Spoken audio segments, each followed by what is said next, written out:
Hello friend, स्वागत है आप सभी का आपके अपने यूट्यूब चैनल 8 योर क्लासेस में। आज हम देखेंगे यूपी डीएलएड के, जिसे हम पहले बीटीसी के नाम से जानते थे, उसके प्रथम सेमेस्टर के गणित का पेपर, जो कि पेपर चौथा पेपर होता है। और ये पेपर 1 घंटे का होता है। कितने नंबर का होता है? 25 नंबर का, है ना। तो बहुत ही इंपॉर्टेंट क्लास रहेगी, मैराथन क्लास मान सकते हैं, है ना। लगभग 1 घंटे की क्लास को कवर करेंगे हम, जिसमें हम सभी प्रकार के प्रीवियस ईयर में आए हुए प्रश्नों को पढ़ेंगे, साथ ही जिनके, है ना, आने की संभावना है उनको भी देखेंगे, बहुत डिटेल तरीके से देखेंगे। और आपको बता दें कि हमारे चैनल पर साइंस की, है ना, कंप्यूटर की क्लासेस उपलब्ध हैं, आप उन्हें भी देखते रहें, लगातार आप रिवीजन करते रहें, क्योंकि आपके पास समय है नहीं।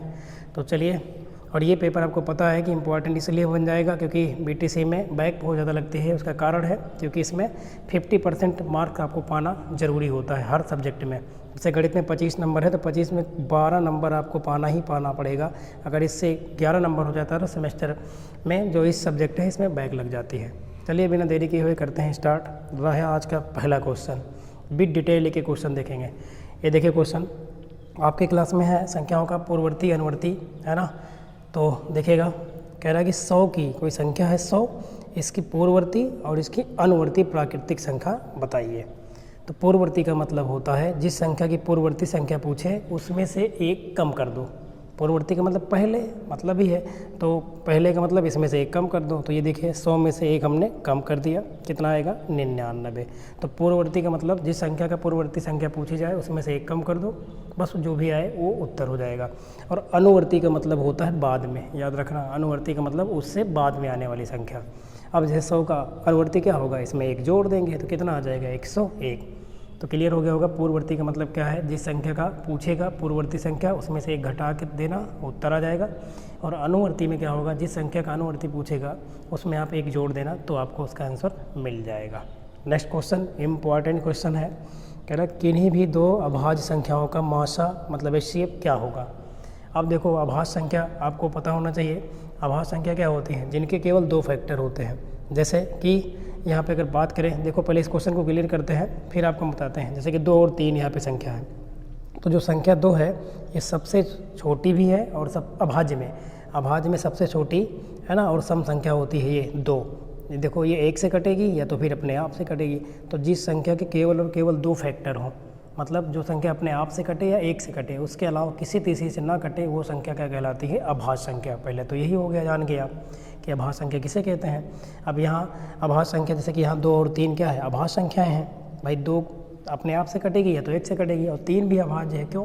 क्योंकि 3 भी अपने आप से कटेगी और किससे कटेगी? 1 से कटेगी, तो ये भी अभाज्य है। अब इसका मासा अगर पूछा जाए तो क्या होगा? मासा 1 होगा। क्यों? क्योंकि मासा में क्या होता है? Common part. तो 2 को आप क्या लिख सकते हो? 2 गुणे 1। और 3 को क्या लिख सकते हो आप? 3 गुणे 1। तो जब मासा देखोगे, मासा में कॉमन पार्ट होता है। तो कॉमन क्या है? केवल और केवल 1। तो जब भी कभी आपसे पूछे कि 2 अभाज्य संख्याओं का मासा क्या होता है, कुछ भी कॉमन ना दिखे तो वहाँ 1 कॉमन होता है। तो कितना होगा? 1। चलिए, तो 2 अभाज्य संख्याओं का मासा क्या होता है? 1 होता है। समझ में आ गया। अब जैसे एक एग्जाम्पल हमने इसमें लिया है 2 और 3, ये दोनों संख्याएं अभाज्य हैं और इनका HCF देखोगे तो 1 आएगा। ऐसे अगर 5 और 11 देख लो, क्योंकि ये भी अभाज्य संख्याएँ हैं, ऐसी बहुत सी अभाज्य संख्याएँ हैं ना जिनका मासा कितना होगा? 1 होगा। क्योंकि इनका जब फैक्टर करेंगे आप तो इसमें कुछ कॉमन मिलेगा नहीं। और कॉमन HCF का मतलब क्या होता है? हाईएस्ट कॉमन फैक्टर, है ना, जो कॉमन भी हो। तो इसमें कुछ कॉमन मिलता नहीं तो 1 रहता है, क्योंकि 1 तो किसी भी संख्या में के गुणांक में आप लगा सकते हो, तो इसलिए इनका 1 होता है। ठीक है, चलिए आपको कुछ बता देते हैं इंपॉर्टेंट चीज़ें यहाँ पे, कि यहाँ पे अगर बात करें कि सबसे छोटी, है ना, सबसे छोटी अभाज्य संख्या अगर पूछें तो अभाज्य संख्या क्या होगी? तो आप याद रखना क्या होगा? 2 होगा। अभी देखा था 1 को प्राकृतिक संख्या माना गया, अभाज्य नहीं। 1 तो केवल अपने आप से कटेगी, और अभाज्य का नियम है कि अपने आप से कटे और 1 से कटे। तो ये सबसे छोटी अभाज्य संख्या, और सम भी है। अगर सबसे छोटी सम अभाज्य संख्या पूछे तो भी यही है। अब भाज्य संख्या क्या होती है? अब ये भी याद रखना, है ना। तो अगर सबसे छोटी भाज्य संख्या पूछे, अब सबसे बड़ी पूछे तो भाई आप तो फिर बता सकते हैं इनफाइनाइट कोई भी हो सकती है, बड़ी से बड़ी, है ना। तो सबसे छोटी भाज्य संख्या, क्योंकि भाज्य आप बहुत अच्छे से पढ़ के जाना। तो भाज्य में क्या होता है? वे संख्याएं जिनके 2 से ज़्यादा फैक्टर हो। जैसे यहाँ पे अगर देखो, सबसे छोटी अगर अभाज्य संख्या पूछे 4 है। क्यों? क्योंकि 4 1 से कटेगी, 2 से भी कटेगी और अपने आप से। तो 2 से ज़्यादा फैक्टर हो गए इस संख्या के, इसलिए ये संख्या क्या हो जाएगी? भाज्य। तो भाज्य संख्या वे होती हैं जिनके 2 से अधिक क्या होते हैं? गुणक होते हैं, है ना। समझ में आ गया। तो सबसे छोटी भाज्य संख्या पूछे तो क्या है 4 है, सबसे छोटी अभाज्य पूछे तो क्या है 2 है। सम विषम की बात करें तो ये आपको आता ही होगा। सम संख्या वे संख्या होती हैं जो 2 से पूरी तरह क्या हो विभाजित हो जाएं और शेषफल 0 बचे, सम होती हैं। और विषम संख्याएं जो 2 से पूर्णतः विभाजित ना हो विषम संख्या कहलाती हैं। ठीक है, याद रखना। 0 की ही संख्या अगर पूछे तो 0 ना तो सम है ना विषम है। 0 क्या है, सबसे छोटा क्या है, पूर्णांक है। सबसे छोटा पूर्णांक क्या होता है, 0 होता है। ठीक है ना। पूर्णांक 2 प्रकार के होते हैं, धनात्मक और ऋणात्मक। चलिए फिर आगे बढ़ते हैं। यहाँ तक आपको सब क्लियर हो गया होगा। सम विषम है ना, भाज्य भाज्य, प्राकृतिक संख्या, पूर्णांक। अच्छा, एक संख्या और पूछता है, परिमेय संख्या। तो परिमेय संख्याएं क्या होती हैं, वे संख्याएं जिन्हें आप P/Q के रूप में व्यक्त कर सकें, है ना। अगर परिमेय की बात करें तो परिमेय संख्या क्या होगी, इसी वीडियो से आपको हम लगभग पूरी मैथ कवर करा देंगे, आपका रिवीजन हो जाएगा अच्छे से। तो परिमेय संख्या की बात करें तो परिमेय संख्या वे संख्या जिन्हें आप P/Q के रूप में व्यक्त कर सकते हैं और Q का मान 0 के बराबर नहीं होना चाहिए। Q मतलब हर, ये अंश है ये हर है, तो हर 0 ना हो। अपरिमेय संख्या जिन्हें आप P/Q के रूप में ना व्यक्त कर सकें। तो अगर पूछ ले कि 0 परमेय है क्या, परमेय तो 0 एक परमेय है, क्योंकि 0 को 0 बटे आप 1 लिख सकते हो। और ये 1 2 ये सभी परमेय है। रूट के अंदर मान लो 4 है जिसका वर्गमूल निकाल लें आप बाहर, वो सभी संख्या परमेय है। और अपरमेय जिनका आप वर्गमूल निकाल ही ना पाओ, जैसे कि √2 है ना, √3 है, ये कैसी संख्या है, अपरिमेय संख्या है। इन्हें आप P/Q के रूप में व्यक्त भी नहीं कर सकते हैं। चलिए फास्टली आगे देखते हैं, हम अगला क्वेश्चन लेते हैं नेक्स्ट आपके लिए। ये रहा, और ये क्वेश्चन कहीं ना कहीं आपके सब एग्जाम में आए हुए क्वेश्चन हैं। ठीक है ना, हम सब पे डेट लिखने को भूल गए हैं यहाँ पे। अब देखो ऐसा क्वेश्चन, ये व्यंजक से रिलेटेड है, बीजीय व्यंजक। ठीक है, इनको आपस में क्या करना है, घटाना है। कह रहा है कि 2x - 3y + z में से x + 2y - z को घटाइए। तो जो पहला है जिसमें से घटाना है उसको इसे उतार लेते हैं। तो इसको मैंने पहले वाले को इसे उतार लिया। अब दूसरे वाले को भी उतारते हैं, लेकिन जब घटाते हैं तो नीचे के चिन्ह क्या होते हैं, बदल जाते हैं। देखो यहाँ पे x क्या था दूसरे वाले में, प्लस माइनस हो गया, और यहाँ पे प्लस 2y - 2y हो गया इस वाली लाइन में, देखें आप इतने में। और z किस में था, माइनस में, प्लस में हो गया। अब यहाँ पे देखो 2x और यहाँ पर ax, 2x में से 1x घटाओ, यहाँ पे इतने पे देखो 1x है, तो 2x में से 1x गया, कितना बचेगा, 1x बचेगा इस लाइन में। ये देखो x बचा।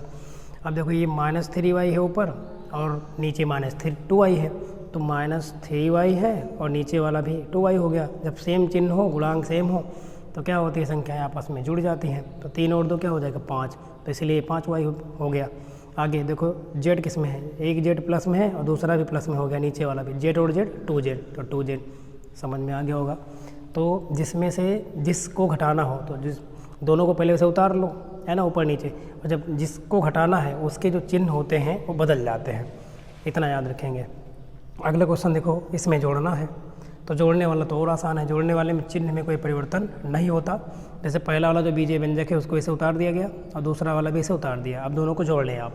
अब देखो 7x में 2x जोड़ो, कितना आएगा, 7 और 2 दोनों प्लस में है, 9x स्क्वायर भी लगाए ना। और 6x में 2x जोड़ो, ये भी प्लस में है, 6 और 2 8x, और 5 5 ये अचर पद है, ये क्या हो जाएगा 10।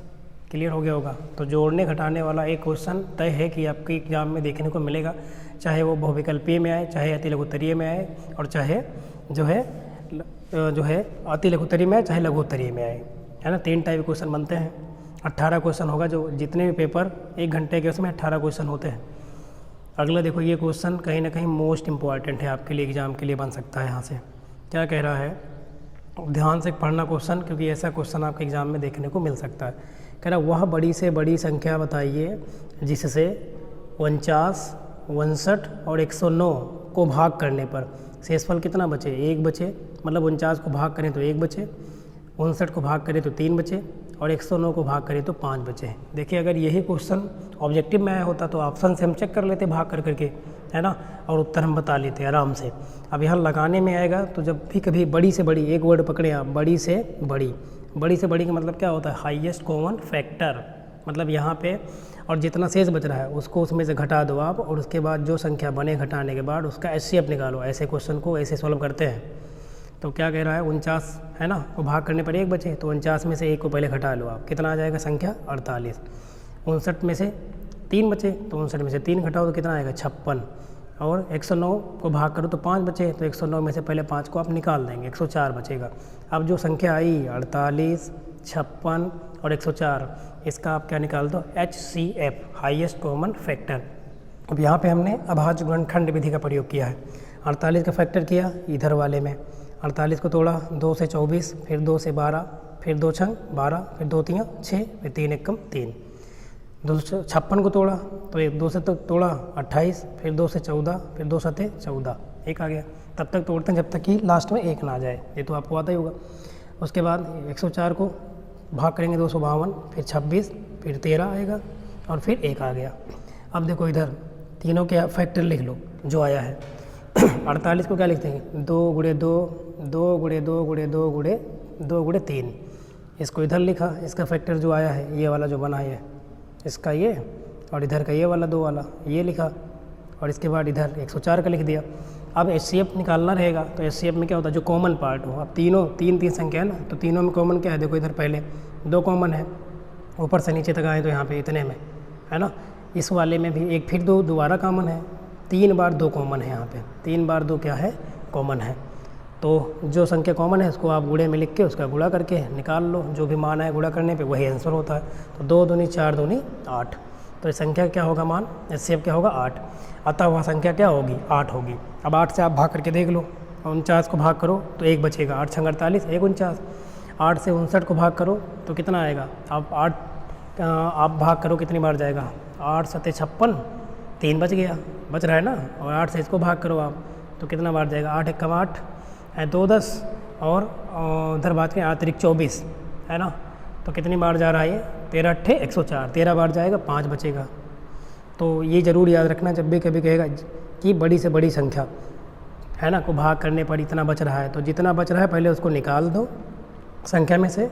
संख्या के बाद जो संख्या अलग अलग तीनों बनेंगी। अब 2 संख्या होती तो 2 बचता, घटाने पे 2 संख्या, यहाँ 3 संख्या थी तो जितनी भी हो घटा दो, जैसे इसको घटाए तो इतना बना, इसको घटाए तो इतना बचा, इसको इतना। तो जो संख्या घटाने के बाद बचे उसका HCF निकाल देना, वही आपका आंसर हो जाएगी। और अगर ये ऑब्जेक्टिव में आएगा तो आप ऑप्शन से भी चेक कर लेना, भाग करके क्लियर हो जाएगा, समझ में आ गया होगा। अगला क्वेश्चन ये रहा क्वेश्चन क्रय विक्रय मूल्य से, इससे भी क्वेश्चन आपके एग्जाम में आ सकता है देखने को। अब यहाँ पे हमने इसका 2 तरीका समझाया है, एक सिंपल वाला और एक ट्रिक से भी। क्वेश्चन क्या है, राम ने एक रेडियो ख़रीदा है कितने रुपए में, 300 रुपये में। फिर वह कह रहा है कि उसे कितने रुपए में बेचे कि उसे कितने का लाभ हो, 20% का लाभ हो।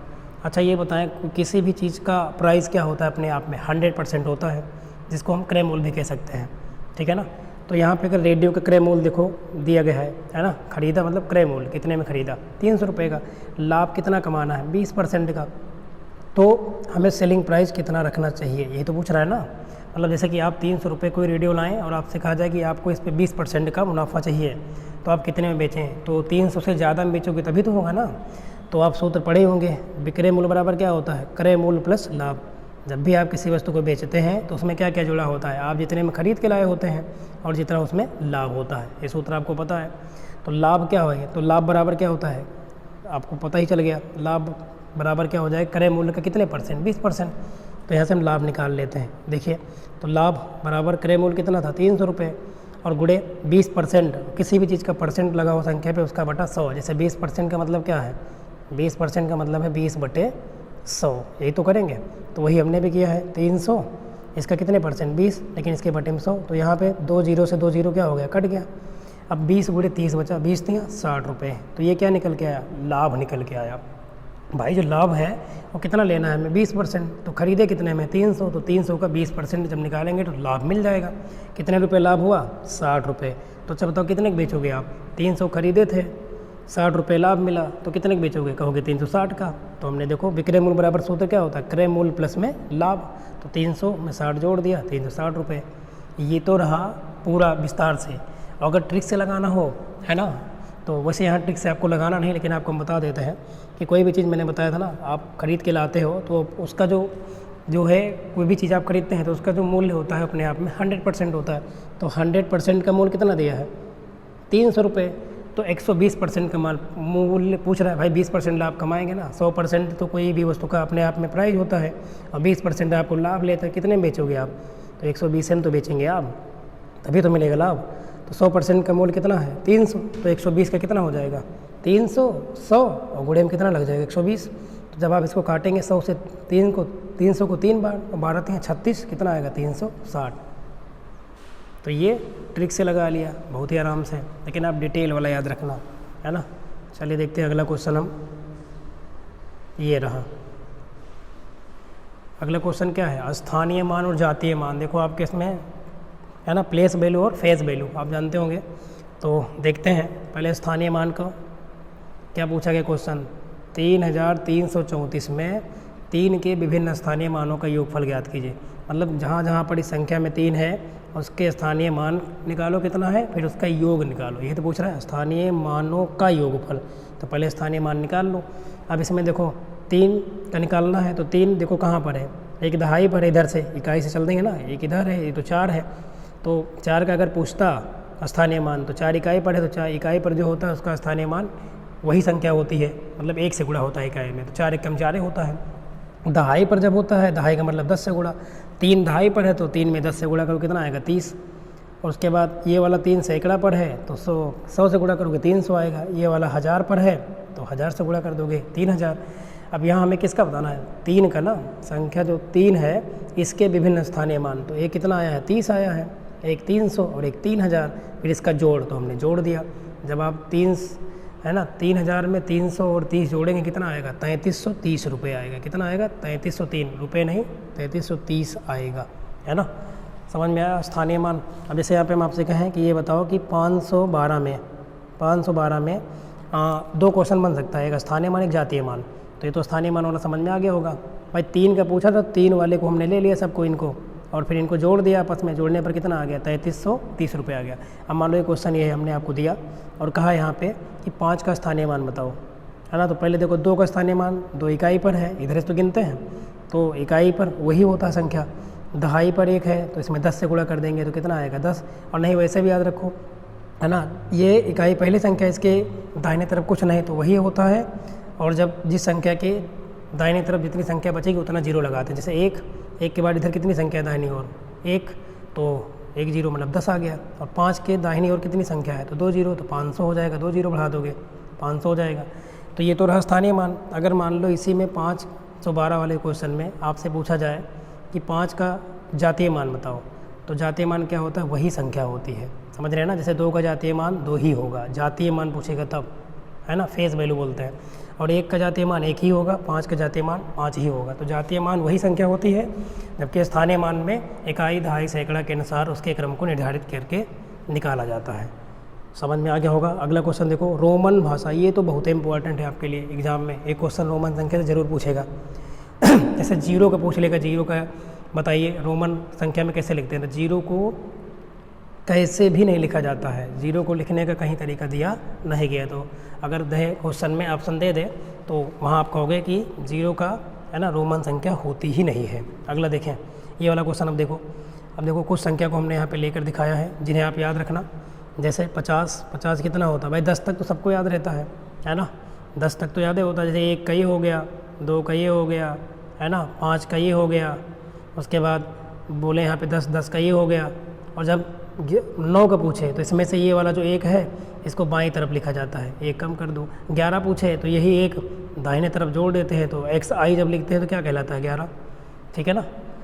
तो ये तो आप जानते होंगे, तो ये ज़रूर याद रखना। जब 50 को l बोलते हैं, है ना, और lx को क्या हो जाएगा lx, l देखो क्या है 50 और x दाहिने तरफ लिखे हैं तो बढ़ेगा, बढ़ जाएगा, कितना हो जाएगा बताओ। और अगर यही देखो L क्या होता है 50, अगर आपसे हम कहें कि 40 लिखो 40, तो 40 के लिए 10 कम करना पड़ेगा, और 10 फिर किधर लिखो, कम करने के लिए बाईं और 10 को लिख दोगे ये, तो XL क्या कहलाएगा 40, है ना, रोमन अंक में।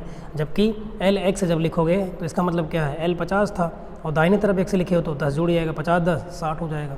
अब 70 का ये हो ही गया, 90 का x होता है, x देखो C का 100 होता है, समझें, C का 100 होता है। अब इसके पीछे 10 लगा दिया है, x ना मतलब 10, तो इसका मतलब है बाईं और 10 है C के, तो क्या होगा 10 कम होगा, तो ये कितना हो जाएगा 90, ठीक है ना। और 100 का कितना होता है C, 500 का D, याद रख लेना, 1000 का M, x लिए देखो 40, है ना। L XXX का मतलब क्या है, L कितना होगा बताओ, L है 50 और XXX का मतलब क्या है 30 है यहाँ पे, तो 50 30 80, और 9 लिखना है तो ये तो आपको पता है, 8 को तो पता ही है, है ना। इसमें ये पूछ लेता है कि कौन कौन सा संख्या ऐसी जो रिपीट नहीं होती। तो जो यल है, यल ये जो है रिपीट नहीं होता है, एल भी नहीं होता है। ऐसे और सारे कई संख्याएं जो रिपीट नहीं होती हैं, इनको याद रख लेना ज़रूर। मतलब रोमन संख्या आप ज़रूर पढ़ के जाना, फिक्स है कि आएगा क्वेश्चन। चलिए अगला क्वेश्चन लेते हैं हम, अगला देखते हैं। ये रहा एक क्वेश्चन, ये भी इंपॉर्टेंट, देखो 2021 में पूछा भी गया क्वेश्चन है। क्या दिया गया है कि यहाँ पे आपको क्या करना है, पिक्टोग्राफ। पिक्टोग्राफ आपके सिलेबस में है, तो पिक्टोग्राफ बड़ा ईजी है। अगर आप देखें, ध्यान दें, वर्ष दिया है और क्या दिया है, शिक्षकों की संख्या। मतलब सन 2000 में कितने शिक्षक हैं, 400। तो एक हम बनाएंगे वर्ष की सरणी और एक बनाएंगे शिक्षार्थियों की संख्या। अच्छा, शिक्षार्थियों की संख्या यहाँ पे कोई दिक्कत नहीं। तो 2000 में कितने हैं, 2000 में 400 हैं। तो देखो इसमें एक कोई मानक मान माना जाएगा जिसका, है ना, जो का सबका मल्टीपल बन जाए एक प्रकार से। जैसे यहाँ पे अगर 100 हम मान लें, 100, तो 100 से 400 भी कट जाएगा, 100 से 500 भी कटेगा, 100 से 700, 100 से 600, 100 से 800 कट जाएगा। तो एक जो चिन्ह बना लो, हमने ऐसे बना लिया है कि शिक्षार्थी है ये, और इतना बराबर कितना है, 100। तो अब यहाँ पे 2000 में कितने हैं, 2000 में कितने हैं, 400 हैं। तो 2000 में 400 कब होंगे, 4 बार इसको बना दोगे आप। ये देखो, मतलब एक जो चिन्ह है ये किसके बराबर है, 100 के। तो 4 बार बना दो, 400 हो जाएगा। 2002 में कितने हैं, देखो यहाँ पे 500 है, तो 5 बार बनाना पड़ेगा भाई, क्योंकि एक 100 माना है। 2004 में कितना है, 700, तो 7 बार बना देंगे। पिक्टोग्राफ बहुत ईजी है, ठीक है ना।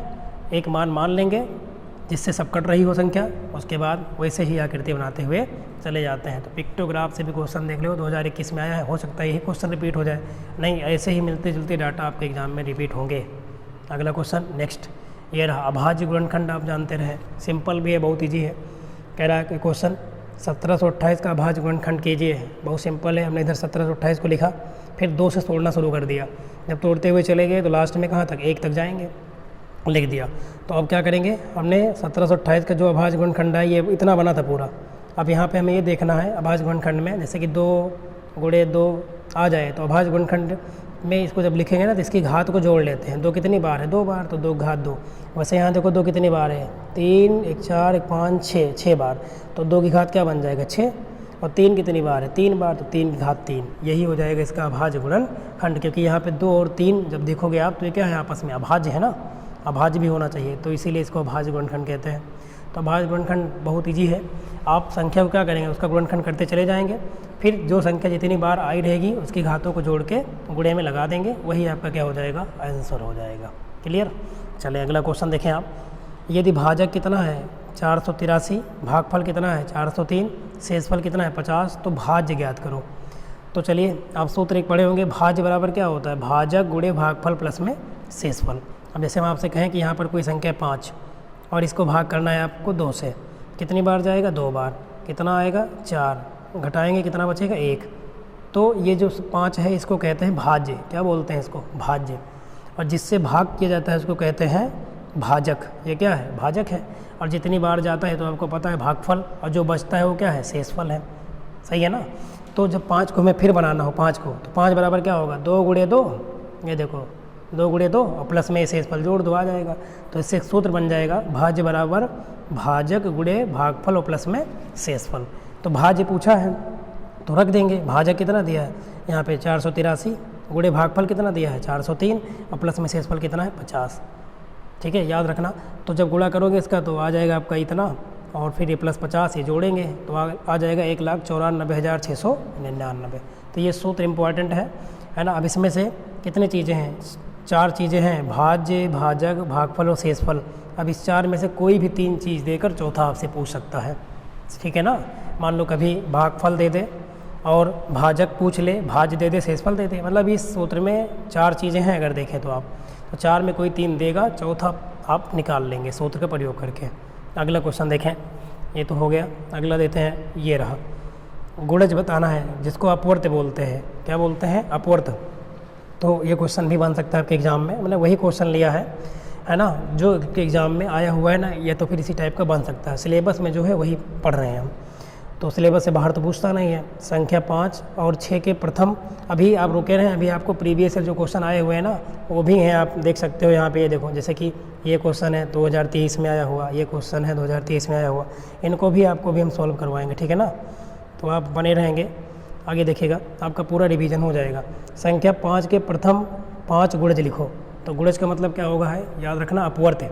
तो जब 5 का प्रथम 5 पूछा है ना, तो 5 का एक प्रकार से आप टेबल पढ़ते हुए चले जाएँ, तो पहला तो 5 ही होगा और उसके बाद इसके मल्टीपल करते चले जाओ आप, है ना। 5 दूनी 10, 5 तिया 15, 5 चौक 20, 5 25, तो ये क्या होते हैं, अपवर्त होते हैं।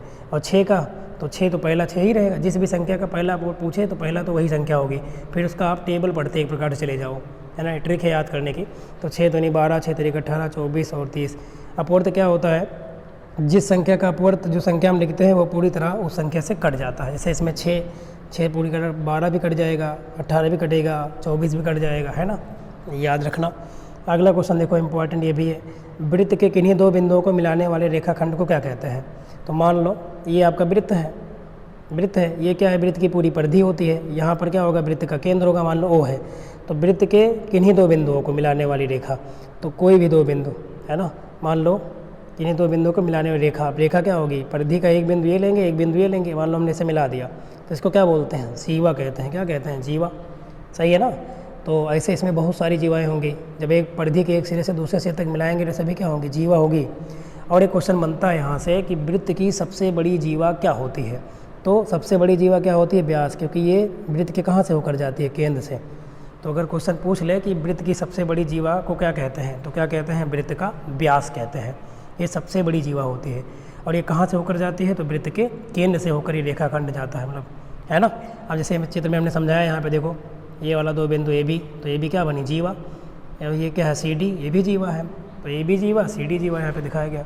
ये जरूर याद रखना कि वृत्त की सबसे बड़ी जीवा क्या होती है, तो वृत्त की सबसे बड़ी जीवा उसका व्यास होती है।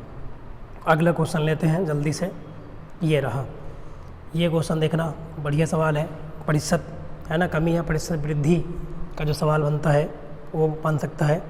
तो देखिएगा, यहाँ हम वृद्धि वाला लिए हैं और आपको कमी वाला बता देते हैं। तो एक शिविर में, शिविर जहाँ पे सैनिक रहते हैं उसको शिविर बोलते हैं। तो एक शिविर में कितने सैनिक थे, 400 सैनिक थे, 40 सैनिक और आ गए, तो सैनिकों की संख्या में कितने प्रतिशत की क्या हो गई, वृद्धि, कितने परसेंट की क्या हो गई, वृद्धि। तो बहुत सिंपल है, कितने थे शुरुआत में 400, कितने आगे 40, तो कुल कितने हो गए अब 440। तो संख्या में वृद्धि कितनी हुई, 40 सैनिक की। तो सूत्र होता है परसेंट वृद्धि का, क्या होता है, वृद्धि और गुणे 100 बटे में प्रारंभिक सैनिक और इंटू 100%, है ना, ये तो कर ही देंगे। तो परसेंट वृद्धि का सूत्र होता है वृद्धि गुणे 100 बटे प्रारंभ में जो भी मान हो। ऐसे कमी का होता है, कमी का क्या होता है, कमी गुणे 100 बटे शुरुआत का जो मान हो, परसेंट में आता है। अब यहाँ कितने वृद्धि हुई है बताओ, 40, और कितने हो गए हैं कुल, कितने थे शुरू में 400, और कितना से गुणा कर देंगे 100% से, तो ये परसेंट में आएगा। अब 40 से 400 को काटो कितना आएगा, 10 आएगा यहाँ पे, और 10 से 100 को काटो कितना आएगा, 10, जो भी आएगा परसेंट में आएगा। कितने परसेंट की वृद्धि हुई, 10% की। क्लियर हो गया ना। अब जैसे मान लो कोई क्वेश्चन हो, यही वाला होता शिविर में ही, मान लो प्रारंभ में सैनिक होते हैं आपके पास 400 मान लो, और उसके बाद जो है बाद में इसमें से 10 सैनिक या मान लो कि 40 सैनिक ही चले जाते हैं, चले गए। तो आप बताओ परसेंट की कमी कितनी हुई, क्योंकि चले गए हैं तो कमी होगी। तो कमी का सूत्र क्या हो जाएगा, परसेंट कमी बराबर होगा सूत्र, कमी कितने की हुई, कमी गुणे 100 और बटे में प्रारंभिक मान, तो शुरुआत में कितने सैनिक थे, और ये किस में आएगा, परसेंट में। तो कमी वाला सूत्र आप याद रखना, ठीक है ना, कर लेंगे आप, बहुत आराम से कर सकते हैं यार। कमी कितनी हुई, 40 की, तो रखेंगे 40 बटे शुरुआत में कितना मान है, 400, है ना। उसके बाद कितना हो जाएगा, कमी गुणे 100 हो गया, और प्रारंभ मान इतना हो गया। तो ये निकाल सकते हो आप, तो कर सकते हैं ना। चलिए अगला देखते हैं हम। कहीं भी त्रुटि अगर हो जाती है तो उसके लिए सॉरी। अब आप क्वेश्चन देखना शुरू करें प्रीवियस ईयर में जो आए हुए हैं, अभी 23 वाले। पहले तो जो क्वेश्चन किए वो तो है ही है, उसके बाद आप ये देखो, एक वृत्त की परिधि कितना है, 22 मीटर। तो वृत्त का क्षेत्रफल बताना है, फार्मूले पर बेस्ड है। ये हमने बनाया वृत्त। अब वृत्त की परिधि कितनी दी गई है, वृत्त की परिधि ये मान लो केंद्र है, तो वृत्त का, और हम त्रिज्या मान लेते हैं कितनी, r है। तो वृत्त की परिधि ये होती है, ये बाहर वाली जिस पे हम चल सकते हैं। तो वृत्त की परिधि का सूत्र होता है क्या, 2πr। तो यहाँ पे 2πr का मान कितना दिया है, देखो परिधि 22 मीटर, तो यहाँ रख देंगे 22 मीटर। तो वृत्त के क्षेत्रफल का सूत्र क्या होता है, वृत्त का क्षेत्रफल का सूत्र होता है πr², मतलब इसका मान हमें बताना है। ये होता है वृत्त का क्षेत्रफल, ये होता है, इसका मान बताना है। तो तुम्हें क्या मिल जाए, r का मान मिल जाए, क्योंकि पाई का मान तो 22/7 होता है, रख देंगे हम। तो यहाँ से r का मान निकाल लेते हैं, यही से ये वृत्त की परिधि का मान दिया गया है कितना 22 मीटर। तो यहाँ से आर का मान निकालो कितना आएगा, तो 22, ये पाई 2 पाई इधर नीचे बटे में चला आएगा, इतना मीटर आएगा आर का मान। 2 से काट दो 11, कितना आ गया बताओ, 11 बटे पाई आ गया।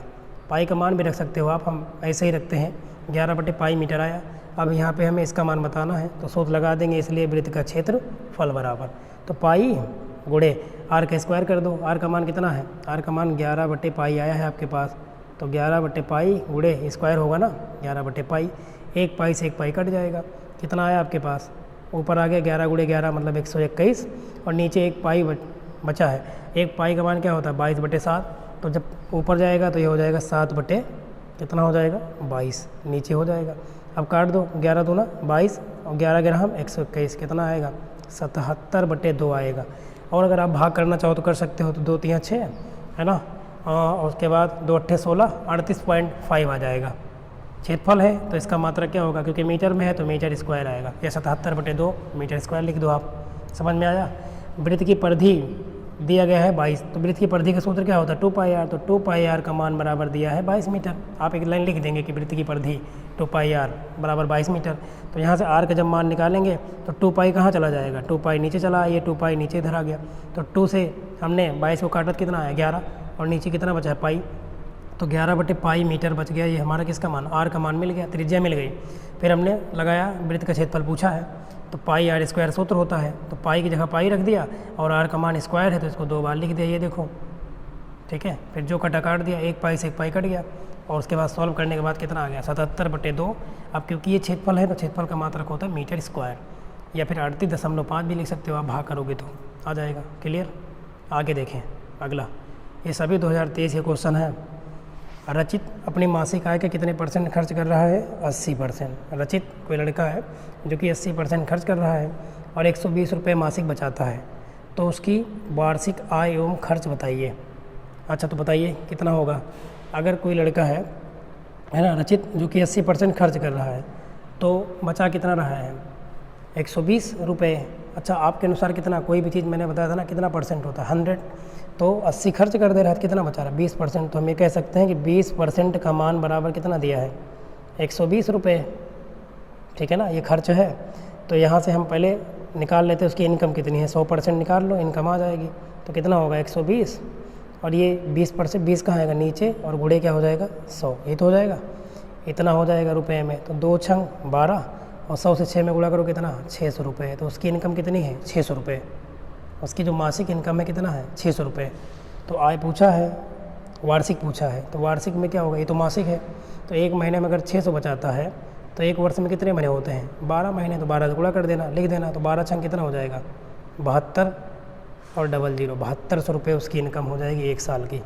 तो खर्चा कितना हो जाएगा, अब 7200 आ गया पूरा, तो 7200 का कितने % खर्चा कर रहा है 80%, तो 80% लगा देना, 1 2 0 2 0 कट जाएगा, गुणा कर लो, जो भी आएगा आपका आंसर आ जाएगा। समझ में आ गया होगा। चलिए अगर नहीं आया हो तो गुणा भी कर देते हैं। तो चलिए एक चीज़ पहले आप उतार सकते हैं यहाँ पे, मतलब रिवीजन ही करना है आपको। मैंने कहा कि 100% कोई चीज़ अपने आप में होता है, तो यहाँ पे 80% अगर खर्च कर रहा है तो कितना बचा रहा है 20%, तो हमारे अनुसार कितना बचा रहा है 20%, और उसके अनुसार रुपये में कितना बचा रहा है 120 रुपये। तो 20% का मान कितने रुपये के बराबर 120 रुपये के बराबर है। और मैंने कहा कि आय या इनकम कुल कितनी होती है 100%, तो यहाँ से आय निकल आ जाएगी, आय कितना 100% का मान कितना आ जाएगा, तो 120 बटे में चला जाएगा 20 और गुणे में 100, तो 20 से काटेंगे 120 को 6 बार जाएगा, और 6 से 100 में गुणा करेंगे 600 रुपये। अब ये 600 रुपये क्या आया था, ये जो रुपये आया है ये मासिक इनकम है। अब यहाँ हमसे क्या पूछा गया वार्षिक आय, तो वार्षिक आय के लिए क्या कर देंगे हम, लिख देंगे यहाँ पे 12 से क्या कर देंगे गुणा, भाई एक वर्ष में कितने महीने 12, तो वार्षिक आय कितनी आ जाएगी 12 छंग 7200 रुपये। तो ये तो आ गई वार्षिक आय। और खर्च बताना है, खर्च आप निकाल दोगे। भाई अगर कुल रुपए कितने हैं 7200 रुपये, तो इसका कितने % खर्चा कर रहा है 80%, तो इतना तो आप निकाल ही लेंगे, 7200 का 80% निकाल दोगे, खर्चा निकल आएगा, ठीक है ना।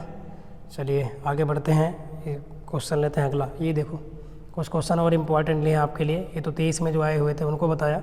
अब यहाँ पे देखो जो क्वेश्चन और बन सकते हैं जिनकी संभावना है, इन क्वेश्चनों को हमने लिया है।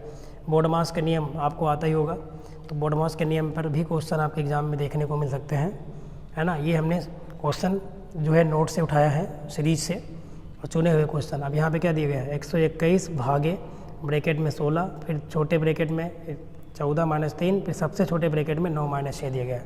ये तीनों ब्रैकेट हैं, ये बड़ा ब्रैकेट, ये मंझला ब्रैकेट और ये छोटा ब्रैकेट। तो बोडमास के नियम के अनुसार सबसे पहले हम सबसे छोटे ब्रैकेट को सॉल्व करते हैं। तो आइए देखते हैं, ये तो क्वेश्चन है वही, ये क्वेश्चन है पूरा। हमने एक बार इस क्वेश्चन को उतारा, अब देखो क्या होगा, ये क्वेश्चन उतारा गया एक बार। अब बोडमास का नियम लगाओ, सबसे पहले ब्रैकेट है ना, फिर ऑफ, फिर डिवाइड, ये तो आपको पता ही होगा। तो 121 जैसे रहेगा, भाग कैसे रहते हैं, 16 भी ऐसे है। मैंने सबसे पहले सबसे छोटे ब्रैकेट को तोड़ा, तो यहाँ देखो 9 में से 6 गया, कितना बचेगा 3, और ये 3 इसके तुरंत गुणे में लगा है, तो 3 3 9, तो ये देखो 14 अपने जगह पे वैसे ही रहेगा, और इस 9 ये वाला 3 भी वैसे लिखा है, और ये इस 9 में से 6 गया 3, ये बन गया इतना। तो आगे देखेंगे हम, तो 121 वैसे लिखा है, डिवाइड का चिन्ह वैसे लगा है, 16 भी ऐसे है, माइनस 14 ये वाला, अब 3 3 9 आ जाएगा, तो 14 माइनस क्या बन गया 9 बन गया। मतलब क्रम से सॉल्व हो रहा है, पहले ये सॉल्व हो रहा है यहाँ पे। अब बताओ कितना आएगा, 121 वैसे रहेगा, 16 भी वैसे है, अब 14 में से, अब देखो छोटा ब्रैकेट आपने पहले सॉल्व कर लिया, अब उसके बाद अब मंझला ब्रैकेट सॉल्व करेंगे। तो 14 में से यहाँ बड़ा ब्रैकेट लगा देंगे, ऐसे हम नहीं लगा, इसमें लगेगा। तो 14 में से 9 हो गया 5, तो 16 वैसे है, और 14 में से 9 हो गया 5, ये बन गया, और बीच में माइनस है तो वैसे चिन्ह लगा है। अब 121 फिर वैसे उतार लिया गया। अब इस ब्रैकेट को तोड़ डालेंगे हम, तो 16 में से 5 गया कितना 11, तो 11 हो गया। अब क्या होगा, डिवाइड होगा, तो 121 दिया है ना, उसके डिवाइड में 11 है, मतलब बटे में 11 हो जाएगा, तो 11 गिरा हम 121, तो आंसर कितना आएगा 11। बोडमास का नियम इसमें अप्लाई हुआ है ना, बोडमास का नियम ही लगेगा इस ऐसे सवालों में। सबसे पहले आप ब्रैकेट तोड़ेंगे, और ब्रैकेट में सबसे पहले सबसे अंदर वाले ब्रैकेट को, छोटे वाले को, फिर उससे बड़े मतलब मंझले वाले को, फिर सबसे बड़े वाले को, उसके बाद फिर ऑफ को सॉल्व करेंगे अगर दिया गया है गुणे में का की के कुछ लिखा है तो, नहीं तो फिर डिवाइड करेंगे भाग, फिर मल्टीप्लाई, फिर जोड़ेंगे और फिर घटाएंगे। तो ये तो आपको आता ही होगा, रिवीजन करके जाना, ऐसे क्वेश्चन एग्जाम में आपको देखने को मिल सकते हैं। अगला क्वेश्चन ये देखो 18 में आया हुआ क्वेश्चन है ना। तो देखिए क्या दिया है, एक आयताकार गत्ते का क्षेत्रफल कितना है 117 वर्ग सेंटीमीटर। मतलब अब आयताकार गत्ता है तो आयत क्या होता है, जिसके आमने सामने भुजा क्या हो बराबर, जैसे हमने चित्र में बना दिया ABCD, इसके विकर्ण भी क्या होते हैं बराबर होते हैं, ठीक है ना आयत के, और प्रत्येक कोण क्या होता है समकोण, मतलब 90 डिग्री होता है। तो होता क्या इसमें, और आमने सामने भुजा बराबर होती है, जैसे ये इधर और इधर देखें तो ये वाली भुजा बराबर है। आयत का क्षेत्रफल क्या होता है लंबाई गुणे चौड़ाई। तो अगर हम लंबाई को L माने और चौड़ाई क्या माने B, तो लंबाई गुणे चौड़ाई का मान कितना दिया है 117 सेंटीमीटर का स्क्वायर, वर्ग है ना, और इसकी लंबाई कितना दिया है 13 सेंटीमीटर हो। तो गत्ते की चौड़ाई बताओ, तो लंबाई L हमने माना, इसका मान कितना दिया है क्वेश्चन में 13 सेंटीमीटर, और गुणे कितना B चौड़ाई माने हैं, ये हमें बताना है। मतलब लंबाई को हमने L मान लिया और चौड़ाई क्या मान लिया B मान लिया, ठीक है ना। तो बताओ बराबर 117 वर्ग सेंटीमीटर, तो चौड़ाई कितना आ जाएगी बताओ B बराबर 117 वर्ग सेंटीमीटर, और बटे में क्या, ये जो 13 है ये इधर किधर आ जाएगा, बटे में चलाएगा जब इधर आएगा तो 13 सेंटीमीटर, 13 9 वहीं 117, और 1 सेंटीमीटर से 1 सेंटीमीटर इसे कट जाएगा, 1 सेंटीमीटर बचा, तो B का मान कितना बचा 9 सेंटीमीटर। भाई 13 9 वहीं 117, तो 9 सेंटीमीटर तो आएगा। क्लियर हो गया ना, सही है भाई। आयताकार गत्ता है तो आयत का क्षेत्रफल क्या होता है लंबाई गुणे चौड़ाई, लंबाई हमने L माना, चौड़ाई हमने B माना, तो लंबाई गुणे चौड़ाई का ही मान बराबर 117 दिया है। और लंबाई कितना दे दिया है, लंबाई यहाँ पे देखो दिया है 13, तो लंबाई की जगह हमने रख दिया 13, चौड़ाई अपने जगह पे वैसे है, तो हमें चौड़ाई बताना है। तो ये 13 इधर गुणे में, उधर किस में हो गया बटे में, और जब 117 के बटे में 13 गया तो 13 9 वहीं 117, 9 बार में कट गया सेंटीमीटर। तो कितने आए गत्ते की चौड़ाई 9 सेंटीमीटर। चलो अगला क्वेश्चन देखें, थोड़ा फास्ट करते हैं। ये क्वेश्चन देखिए दिया गया है 2019 में आया हुआ क्वेश्चन है, सिंपल कितना है दिया है 5a² + 4a - 2 का मान ज्ञात करें, जबकि a का मान कितना दिया है -2। तो कुछ नहीं करना था, यही a का मान जो दिया है इस वाले है ना बहुपद में रख देना है ले जाके आपको। तो कुछ नहीं, इतना दिया है, इसको इसे उतारा गया, 5 वैसे रहेगा है ना, और a² दिया है ये वाला, तो a² की जगह a का मान रख दो, -2 का क्या रख दिया गया देखो यहाँ पे स्क्वायर, a² है ना, प्लस है तो प्लस लगा है, 4 है, उसके बाद यहाँ पर -2 रखा गया, 4a है ना, यहाँ पे देखो 4a -2, मतलब जहाँ जहाँ इसमें a दिखे वहाँ पर a की जगह -2 रख दिया गया, तो हमें इतना मिलेगा ये वाली लाइन। क्लियर। अब 5 तो ऐसे रहेगा, -2 का स्क्वायर क्या आएगा +4 आएगा, उसके बाद यहाँ पे देखो इतने में गुणा है, ये गुणे में लगा है, तो 4 प्लस में है और 2 माइनस में, तो प्लस माइनस आ गया, और 4 दूनी 8, और ये लास्ट वाला -2 इसे लिखा है। अब देखेंगे बोडमास के नियम में पहले गुणा होगा, तो 5 का 4 से गुणा होगा 5 चौक 20 आएगा, उसके बाद यहाँ पे है -8 और -2, जब सेम चिन्ह हो तो हमने बताया दोनों संख्या जुड़ जाएगी और चिन्ह माइनस एक लगेगा, 8 2 10, तो यहाँ 8 और 2 जुड़ के क्या हो गया, -10 हो गया, बीच में माइनस लगा। 20 में से 10 गया कितना बचेगा, 10 से तो बचेगा। तो ये हमारा इसका आंसर कितना आएगा, 10। और देखो 2019 का क्वेश्चन आया हुआ है, ठीक है ना, क्वेश्चन 2019 में आया हुआ है, आपने देखा। चलिए अगला क्वेश्चन लेते हैं हम। ये क्वेश्चन रहा, क्या दिया गया है, यदि समीकरण भी आ सकता है आपके एग्जाम में सॉल्व करने के लिए। ये क्वेश्चन है, x + y का मान 15 दिया है और x - y का मान 10, तो x और y के मान ज्ञात कीजिए। सिंपल है। तो x + y का मान कितना दिया है, 15, लिख लो आप। और x - y का मान कितना दिया है, 10, इसको भी हमने लिख लिया। अब अगर देखो दोनों को आपस में क्या कर रहे हैं, हम जोड़ रहे हैं, तो बताओ अगर इसको जोड़ेंगे तो क्या होगा, ये y+ और ये y- कट जाएगा। x और x कितना आएगा, यहाँ कुछ नहीं तो 1 होता है, तो 1 और 1 2x बराबर, इधर भी जुड़ेगा 10, 15 और 10 कितना आएगा, 15 में 10 जोड़ो 25 आएगा। तो हमें तो x और y चाहिए, तो x का मान कितना आएगा बताओ, 25, और ये 2 गुणे में है, इधर बटे में आएगा। तो जब भाग करें कितना आएगा, 25/2 लिखो, चाहे भाग करोगे तो 12.5 आएगा, 12.5 आ जाएगा। तो x का मान तो निकल आया। अब x का मान चाहे पहले वाले में रख दो चाहे दूसरे वाले में रख दो, y मिल जाएगा। तो हम लिख देंगे कि x का मान समीकरण 1 में रखने पर, इसको समीकरण 1 मान लेना, इसको 2 मान लेना, और हमने यहाँ पे दोनों को जोड़ा है, जोड़ने पर +y - y कट गया है, ठीक है ना।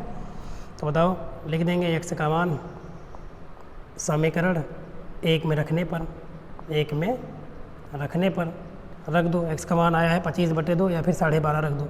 तो पहला समीकरण क्या है, x + y बराबर कितना था, 15, तो हमने रख दिया। तो हमें y का मान बताना है, तो y बराबर क्या बनेगा, 15 माइनस क्या बनेगा, x बन जाएगा। तो बताओ कितना आएगा, y बराबर 15 माइनस x का मान कितना रखेंगे, 12.5। अच्छा 15 में से 12.5 घटा दो तो कितना बचेगा, 12.5 में कितना जोड़ो, 15 आ जाए। तो आप कहोगे 12.5 में जोड़ो 13 और 2 15, मतलब 2.5। तो y का मान कितना आएगा, 2.5, और 2.5 का मतलब 2.5, ये तो कर ही लेंगे, या 5/2 लिख दो आप। तो x का मान कितना आ गया, 12.5, और y का मान कितना आ गया, 2.5। अब इसको रख के चेक कर लो, आंसर चेक करना है। पहले में x की जगह जो x का मान है वो रखो और y का मान रखो, तो ये वाला आना चाहिए 15। अब 12.5 में 2.5 जोड़ो कितना आएगा, 15 तो आएगा। 12.5 में आधा जोड़ो 13 और 2 15, और दोनों को घटाओ तो 10 आना चाहिए, घटाओ 12.5 में से 2.5 घटाओ, 10 आ भी रहा है, तो हमारा उत्तर भी सही है। चलिए आगे देखिए अगला क्वेश्चन। ये रहा क्वेश्चन 2019 में, ये भी देखो बोर्ड मास पर आधारित क्वेश्चन है एकदम, ब्रैकेट पे, ये देखो ये तो आप कर ही लेंगे। अब ये रहा, सबसे पहले क्या सॉल्व करेंगे बताएं, छोटा ब्रैकेट, 18 में से 5 गया 13, तो ये देखो 18 वैसे लिखा है, -14 भी वैसे है, और 16 में से 18 में से 5 गया कितना, यहाँ पे 13 बचेगा। 18 में से 5 गया 13। इस क्वेश्चन में एरर है, रुक जाओ हम लगाते हैं। अच्छा यहाँ पे लिखा तो है, पहले देखो 18, ये वाला 18 ऐसे लिखा है, 14 ऐसे लिखा है, 16 ऐसे लिखा है, 18 में से 5 गया कितना, 13। पहले ये लाइन ये लिखी गई है। उसके बाद आगे बढ़ाया, 18 को 18 है अपने जगह पर है, माइनस लगाया 14, और 16 में से 3 गया कितना, 16 में से 13 गया, 3 बच गया, ये रहा। अब बताओ कितना आएगा, 18 माइनस 14 और 3 प्लस में है, 14 3 17, तो 18 में 17 गया 1। समझ में आया, ये आ जाएगा। चलो अगला क्वेश्चन हम सॉल्व करा देते हैं, ये वाला देख सकते हो आप। इसमें बोर्ड मास का नियम ही अप्लाई होगा। सबसे पहले ब्रैकेट सॉल्व होगा, तो यहाँ पे -5 ऐसे रहेगा, यहाँ पे ध्यान दें, यहाँ पे माइनस और माइनस क्या हो जाएगा, प्लस में कितना 45 आएगा। उसके बाद भाग का चिन्ह लगा है, और भाग के बाद लिखा है -15 रहेगा ऐसे ही। उसके बाद ये वाला प्लस, ये वाला तो प्लस उतार लिया। अब यहाँ पे गुणा कर देंगे हम, प्लस में 5 है और 3 माइनस में है, तो प्लस माइनस क्या आ जाएगा, माइनस। यहाँ पे इतने पे 5 या 15, लेकिन माइनस में, और माइनस प्लस माइनस, तो यहाँ कितना आएगा, -15। अब पहले बताओ क्या करें, अब पहले में भाग करना पड़ेगा। तो ये जो -5 है, ये वाला -15 और ये -5, इसको आप साथ में ले सकते हो। तो -15 ये वाला और -5 ये वाला अलग अलग है ना, तो आप इसको साथ में जोड़ घटा सकते हो, कोई दिक्कत नहीं। तो बताओ क्या आएगा, -15 में 5 जुड़ेगा दोनों, क्योंकि सेम चिन्ह है तो 20 हो जाएगा। और यहाँ क्या होगा, प्लस फिर 45, और ये जो 15 है ये वाला, ये कहाँ जाएगा, बटे में जाएगा, -15 हो जाएगा। 15 तियाँ 45, तो बताओ कितना आएगा, -20, और यहाँ प्लस है और नीचे माइनस, तो प्लस माइनस माइनस कितनी बार, 3 बार, तो -20 और -2 कितना हो जाएगा, -23। यही क्या हो जाएगा, आंसर हो जाएगा। समझ में आया, बोर्ड मास का ही नियम लगेगा, इसको बोर्ड मास के नियम बहुत अच्छे से पढ़ के जाना। देख रहे हो प्रीवियस ईयर में क्वेश्चन आए हुए हैं बोर्ड मास से। चलिए अगला क्वेश्चन लेते हैं जल्दी से। ये क्वेश्चन देखें, 2018 में पूछा गया क्वेश्चन है। क्या दिया गया है, इतना दिया गया है, इसको सॉल्व करेंगे, बताओ कैसे। तो इसमें गुणा करेंगे, फिर इसमें गुणा करेंगे चिन्ह के साथ, और इसमें गुणा करेंगे। चलिए लगाते हैं, हल करते हैं। एक्स से वाई में इधर वाले में गुणा करो पहले, तो ये एक्स से वाई में गुणा होगा, फिर एक्स से जेड में चिन्ह के साथ, तो बताओ कितना आएगा, एक्स वाई आएगा और plus minus minus x Z आएगा, ये वाला गुणा हो गया। अब इधर गुणा करेंगे, इधर इधर और इधर इधर, तो बताओ प्लस में क्या आएगा वाई जेड और plus minus minus X Y आएगा, दूसरा वाला भी हो गया। अब इसकी बारी जेड से एक्स में जेड से वाई में चिन्ह के साथ, तो जेड से एक्स में गुणा करो तो जेड एक्स आएगा प्लस में और प्लस माइनस माइनस होगा वाई जेड आएगा। अब यहाँ पे देखो plus Y Z minus Y Z cut जाएगा, उसके बाद plus X Y minus X Y ये भी कट जाएगा, प्लस यहाँ पे जेड एक्स माइनस में और यहाँ प्लस में जेड एक्स ये भी कट जाएगा। बताओ कितना, सब कट ही गया तो क्या बचेगा, जीरो बचेगा। इस क्वेश्चन का आंसर कितना आएगा, जीरो। क्लियर। अगला क्वेश्चन लेते हैं 22 नंबर, ये रहा। यहाँ पर भी पूरी तरीके से बोर्ड मार्क्स को लगाया गया। ये देखो 2022 में क्वेश्चन पूछा गया है, 22 में क्या है 121, और ये क्वेश्चन आप पहले ही लगा चुके थे इसी टाइप के क्वेश्चन, तो आप देख सकते हैं एकदम सिंपल है। बोर्ड मार्क्स का नियम लगा, पहले 9 में से 6 को घटाया गया, कितना आया 3 आया, फिर जो 3 आया उस 3 को 3 से गुणा किया गया, 3 3 का 9 आया यहाँ पे, ये देखो। उसके बाद पहले ब्रैकेट को देख रहे, बाकी ये सब तो अपनी जगह पे वैसे है, ये और ये अपनी जगह पर है।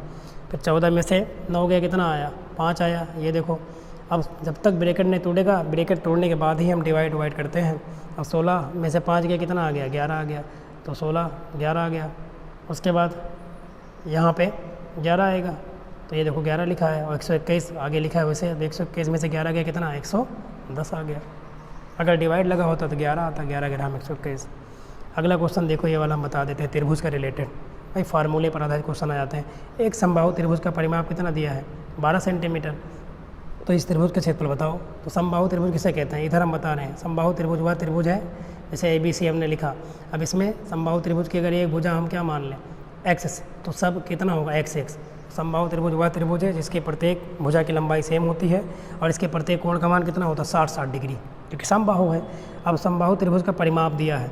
अब समबाहु त्रिभुज का परिमाप क्या होता है, तीनों भुजाओं का जोड़। अब यहाँ हमने x अगर मान लिया, भुजा x माना है, तो बताओ क्या हो जाएगा, x को 3 बार जोड़ो 3x, इसका मान कितना दिया है 12 सेंटीमीटर, तो यहाँ से x का मान निकाल लो, 3 चौक 12 आएगा, मतलब x का मान भुजा कितना आ गई 4 सेंटीमीटर, ये तो आया। अब भुजा अगर 4 आ गई तो लास्ट में इधर आपको हम बता देते, इधर जगह है इतने में, तो समबाहु त्रिभुज का क्षेत्रफल बताना है, क्या होता है √3/4 और गुणे भुजा का स्क्वायर होता है। तो भुजा हमने क्या माना x माना है, तो x का स्क्वायर हो जाएगा। चलिए अगले पेज पे ही बता देते हैं इसको, ठीक है ना। ये रहा समबाहु त्रिभुज ABC और इसकी भुजा हमने x मान लिया, तो सब बराबर होगी, इसकी सब भुजा बराबर होती है और प्रत्येक कोण 60 डिग्री का होता है। इसका परिमाप दिया है 12 सेंटीमीटर।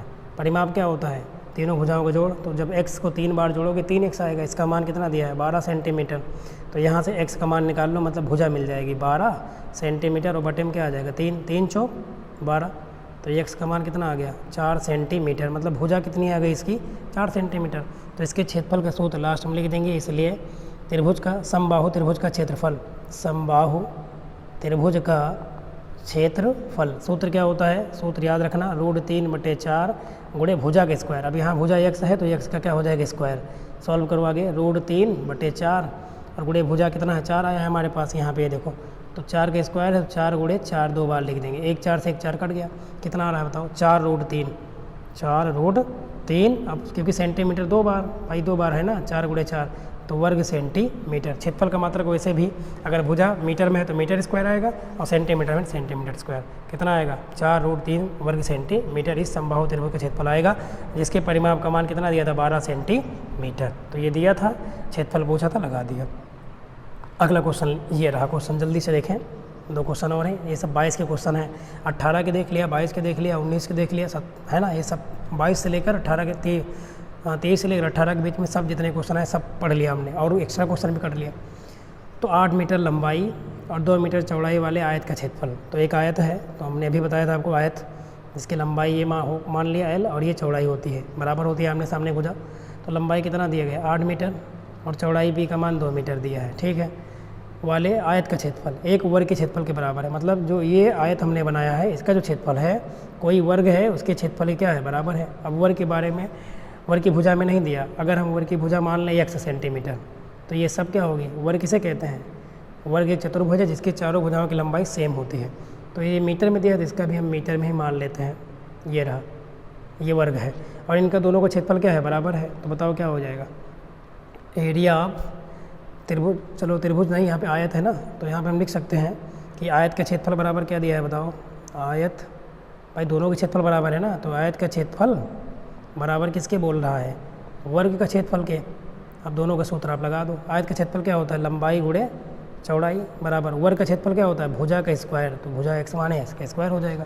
लंबाई कितना दी गई है 8 गुणे चौड़ाई कितना है 2 बराबर कितना x का स्क्वायर। तो बताओ आगे इधर सॉल्व कर दे, इसके बाद क्या आएगा 8 दूनी 16 बराबर क्या आ गया x का स्क्वायर। तो जब इधर का वर्ग हटाओगे तो इधर क्या लग जाएगा, रूट लग जाएगा 16। तो 16 कितना निकल के आएगा 4, 4 तो निकलेगा ना वर्गमूल। इधर का वर्ग हटा दिया हमने तो इधर 16 का वर्गमूल लग जाएगा। तो 16 कितना आएगा 4। अब यही पूछा था, वर्ग का परिमाप पूछा है ना, तो वर्ग की भुजा कितनी आ गई बताओ 4 मीटर। भाई 4 तो आया, तो इसका मान 4 मीटर आ गया, सब 4 मीटर आया है। तो इसका वर्ग का परिमाप क्या होगा, चारों भुजा का जोड़। किसी भी आकृति का परिमाप उसकी चारों भुजाओं की जोड़ होती है। तो बताओ क्या होगा, जब लास्ट में लिख देंगे हम, इसलिए वर्ग का परिमाप बराबर, इसलिए वर्ग, यार पेन सही नहीं चल रही है, वर्ग का परिमाप बराबर क्या होता है 4 गुणे भुजा होता है। ये सूत्र है, अगर लिखना चाहें तो आप लिख सकते हैं याद कर लें, नहीं तो रिवीजन जरूर करके जाना। तो त्रिभुज का हो चाहे वर्ग का हो चाहे आयत का हो, सब याद कर लेना। 4 गुणे भुजा कितना आया हमारा 4 मीटर आया है। तो बताओ 4 चौक कितना 16 मीटर। तो परिमाप कितना आ जाएगा, वर्ग का 16 मीटर आ जाएगा। क्लियर हो गया होगा।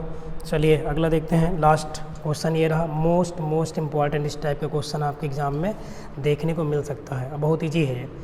दो संख्याओं का मासा मतलब HCF और उनका गुणनफल इतना दिया गया है, मासा 16 है और गुणनफल 6400 है, तो उनका लासा ज्ञात करो।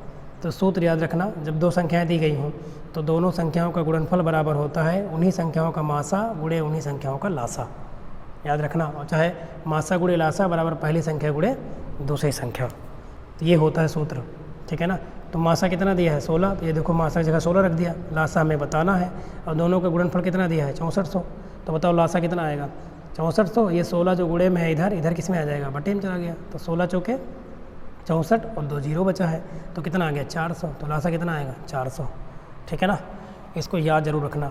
तो ये जरूर याद रखना, जब दो संख्या दी गई हो A और क्या हो B हो, तो इसका सूत्र होता है लासा और मासा के बीच में कि इन्हीं दोनों संख्याओं का गुणनफल, मतलब दोनों संख्या जो दी गई हो उसका गुणनफल बराबर इसी दोनों संख्या का लासा मतलब LCM और गुणे इसी का क्या होता है HCF, ये होता है। तो लासा गुणे मासा बराबर पहली संख्या गुणे दूसरी संख्या, आप याद किए होंगे, है ना। तो इससे भी क्वेश्चन आपके एग्जाम में बन सकता है। तो एक बार आपको हम फिर बता दें कि आप रोमन संख्या के बारे में पढ़ के जाना, है ना। बीजीय व्यंजकों को जोड़ना घटाना जानते हुए जाना, समीकरण को हल करता जानना, पिक्टोग्राफ का क्वेश्चन रिवीजन कर लेना आप, और लासा मासा से क्वेश्चन आपके एग्जाम में देख सकता है ना। उसके बाद सम संख्या के बारे में जानते रहना कि कौन पूर्णांक होता है सबसे छोटा, है ना। परमेय संख्या किसे कहते हैं, अपरिमेय संख्या किसे कहते हैं। तो चलिए यहीं तक रखते हैं क्लास को देखने के लिए आप सभी का बहुत बहुत धन्यवाद। यदि आपको पसंद आया हो तो लाइक कमेंट शेयर सब्सक्राइब ये सब आप करना, है ना, नहीं तो कमेंट करके बताना। और भी जो वीडियो है उपलब्ध है चैनल पे, उन्हें आप देखें और एक एग्ज़ाम में बेहतर स्कोर करके आप आएँ। चलिए आप सभी का एक बार पुनः से बहुत बहुत धन्यवाद।